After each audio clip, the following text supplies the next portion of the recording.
Todos consideram o sono um fenómeno básico e desinteressante. Mas será que sabem o suficiente? Na realidade, os mecanismos que ocorrem enquanto repousamos são muito complexos e essenciais para o nosso desenvolvimento e bem-estar. Sendo assim, a importância de dormir é uma necessidade fisiológica como comer, beber e respirar. Embora seja difícil defini-lo, podemos afirmar que é um estado inconsciente durante o qual nos encontramos imóveis ou com movimentos limitados. É como se o organismo se desligasse do meio externo.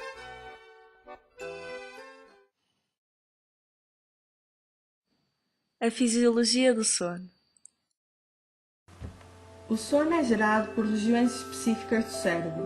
É a base de muitas funções fisiológicas e psicológicas do organismo, tais como a reparação dos tecidos, o crescimento e a consolidação da memória e da aprendizagem.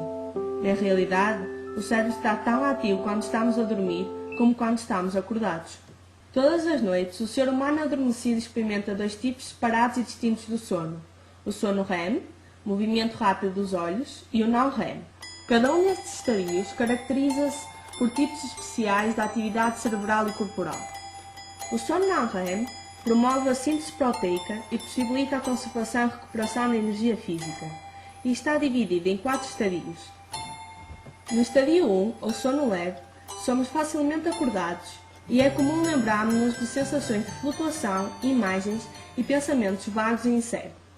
No estadio 2, ou sono intermédio, podem ocorrer crispações súbitas e descoordenadas do corpo, acompanhadas pela sensação de queda e até alucinações. Nesta fase, os ritmos cardíaco e respiratório diminuem e a temperatura corporal baixa.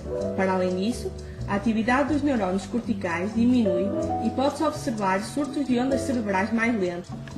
No estadio 3, ou sono profundo, começam as ondas lentas e de alta amplitude, denominadas ondas delta.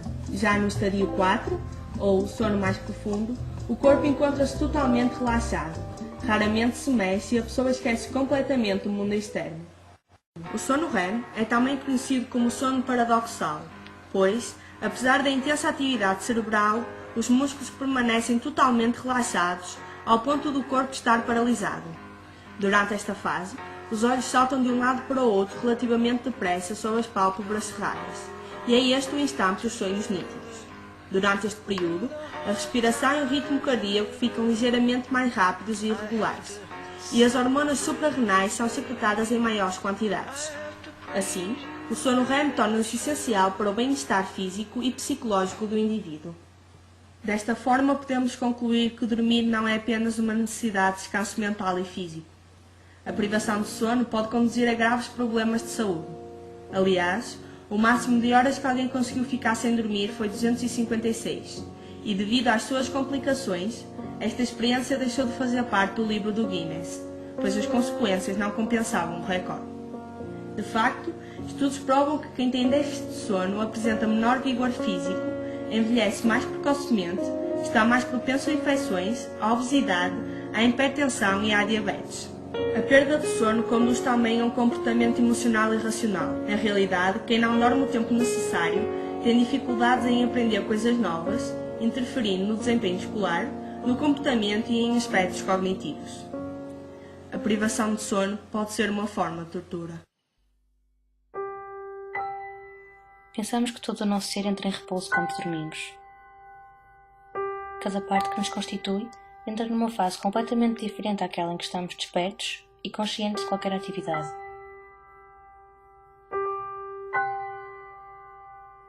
Enquanto dormimos, inúmeras hormonas são produzidas, cada uma delas essencial para a nossa sanidade e até sobrevivência. Por exemplo, a QH, hormona do crescimento, tem o pico da sua produção durante a primeira fase do sono profundo, aproximadamente meia hora após o indivíduo adormecer. A leptina, responsável pelo controle da sensação de saciedade, é também produzida durante o sono.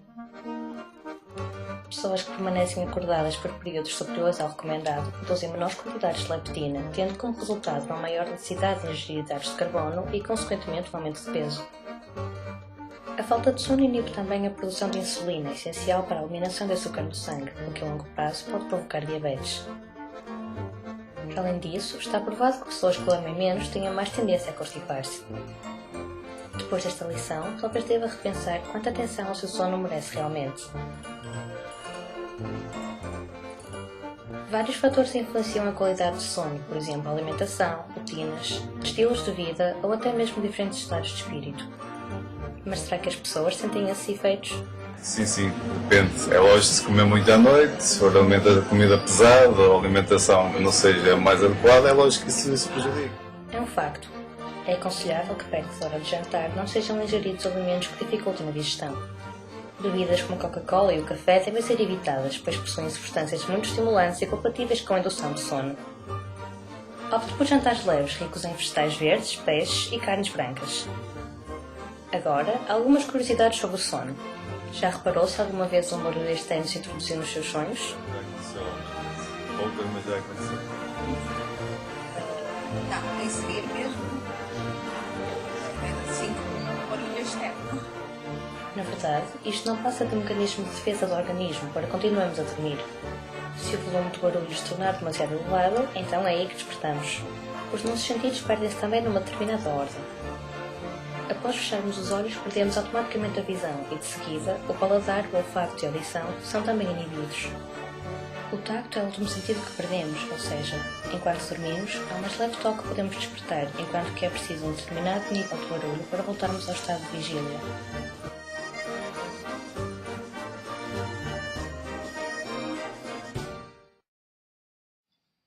Memória.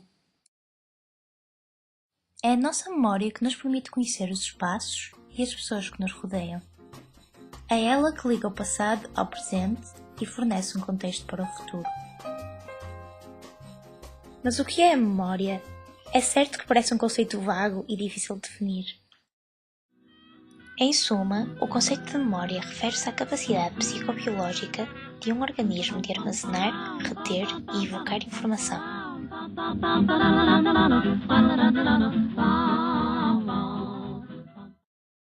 Mas qual é o papel do sono na memória? Vários estudos foram realizados para descobrir. Num deles, 84 universitários foram treinados para identificar de um grupo de palavras emitido por um computador aquelas que soavam semelhantes. Os participantes que foram treinados durante a manhã tiveram boas prestações em testes realizados nessa manhã, como seria de esperar. Contudo, testes realizados ao fim da tarde revelaram resultados inferiores.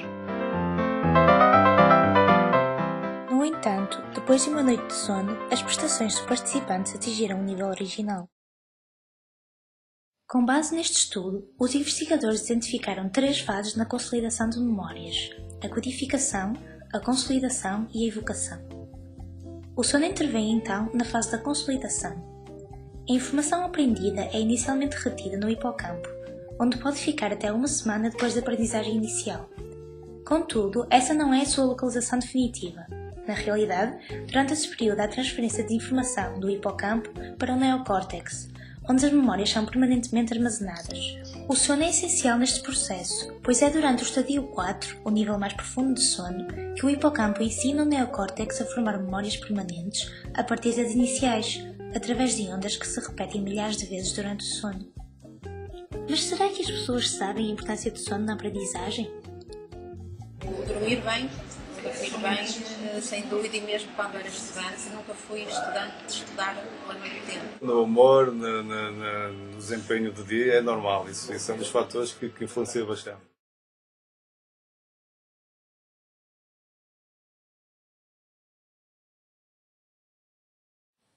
Os sonhos. Em algumas religiões e culturas, os sonhos podem ser mensagens dos deuses, meios de comunicação com espíritos, ou até mesmo premonições de algum acontecimento futuro. O conceito de sonho e o porquê da sua existência ainda não é claro. No entanto, sob o ponto de vista científico, são uma forma bizarra de o nosso cérebro libertar informação aleatória e experiências de imaginação inconsciente que ocorrem durante o período de sono. E é quando o cérebro tem tempo de compactar, consolidar e selecionar a informação que recebemos durante o dia. O sono está dividido em 2 grandes fases: sono non-REM e sono REM. É no sono REM que ocorrem os sonhos. Durante este período, a atividade cerebral é tão elevada como se estivéssemos acordados. No entanto, os músculos do corpo encontram-se tão relaxados que mal podemos mexer-nos, o que faz com que seja impossível realizarmos aquilo com que estamos a sonhar. Durante o período de sono, o corpo isola-se dos sentidos, deixando apenas consciente a audição. Assim, é possível que estímulos externos se introduzam nos sonhos, como o tocar do despertador ou alguém a chamar. Os sonhos têm uma importância fundamental na qualidade de vida dos seres vivos. Foram feitas experiências onde era negado sono REM às pessoas durante uma semana. No fim da atividade, estas pessoas estavam de péssimo humor, tinham dificuldade em concentrar-se ou na realização de tarefas que exigiam atenção. No entanto, acordar a meio dos sonhos várias vezes por noite, em noites consecutivas, pode ser sinal de distúrbios de sono. Ao privarmos o cérebro de uma boa noite de sono, estamos a retirar-lhe o tempo necessário para descansar das atividades do dia. Quando nos deitamos de madrugada, o sono é apenas constituído por sono não REM, o que impede o cérebro de realizar as funções de assimilação de informação, prejudicando a capacidade que temos de aprender algo novo. Chamam-se sonhos lúcidos à percepção consciente que temos de um certo estado ou condição enquanto sonhamos. Nestes casos, o sonhador tem controle sobre aquilo que faz e sobre o próprio desenrolar do sonho. Os pesadelos são como uma espécie de sonho desagradável que termina com um despertar sobressaltado, agitado e com ansiedade. Podem ser causados por stress, experiências traumáticas, doenças, drogas, medicamentos ou dificuldades emocionais. Falemos agora de distúrbios de sono. Existem mais de 100 distúrbios de sono, cada qual com as suas consequências mais ou menos graves para o nosso organismo. Não vamos falar de todos, claro, pois este documentário teria mais de 3 horas. Assim, apenas iremos abordar talvez a mais interessante, conhecida e comum das anomalias de sono: o sonambulismo. O sonambulismo é conhecido como um distúrbio de excitação, ou seja, alguma coisa faz o cérebro despertar do sono profundo, deixando a pessoa num estado entre o sono e a vigília.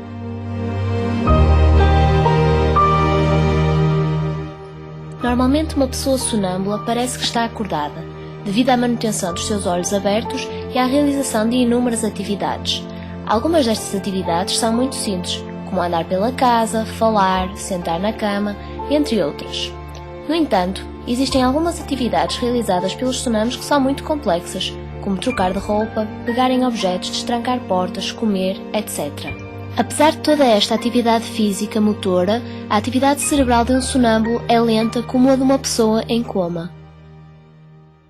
Ao sonambulismo estão sempre associados alguns riscos, nomeadamente o risco de cair pelas escadas ou por uma janela, ou de sair de casa e poder ser atropelado por um carro, ou ainda mais outros riscos. Assim, o sonâmbulo deve adotar vários métodos de segurança para o bem da sua saúde e da das pessoas em seu redor. Uma destas é trancar a porta do seu quarto e pedir a um dos seus parentes que a esconda num sítio onde ele não a vá procurar. Este é talvez o método mais seguro e o mais utilizado pela população em geral. Aplica algumas normas de segurança quando vai dormir? Sim, tipo, não posso ser eu a trancar a porta, porque senão lembro-me onde é que tenho a chave e há o risco de sair. De resto, também não há grande risco, porque é um resto de chão, portanto. Outras normas de segurança que devem ser aplicadas são, por exemplo, o esconder de objetos perigosos, como objetos cortantes, e o bloqueio do acesso às escadas, para evitar possíveis quedas do sonâmbulo. Esclareceremos agora alguns dos mitos associados a este complexo distúrbio de sono. Qual é a sua opinião acerca daquilo que normalmente se ouve, de como nunca se deve acordar um sonâmbulo, pois isto seria prejudicial para a sua saúde? Que é mentira. É mentira, de facto. Não se deve acordar a pessoa de forma excessivamente brusca, pois esta pode ficar confusa ou até assustada. Existe também o mito dos sonhos, associados ao sonambulismo. Pensa que quando está a realizar as suas tarefas, digamos noturnas, está a realizar os seus sonhos? Não. Uma ideia muito comum, mas errada, é a de que os sonâmbulos durante a sua atividade estão a pôr em prática os seus sonhos. Ora, isto não é verdade, porque o sonambulismo geralmente surge nas fases 3 e 4 do sono, quando as ondas cerebrais se encontram muito lentas, antes do sono REM, e é no sono REM que as pessoas sonham. Como podemos ver, o sono promove o bem-estar, a capacidade de aprendizagem, a saúde, o crescimento, a qualidade de vida. A sua ação é subtil, contudo essencial para uma existência completa e feliz.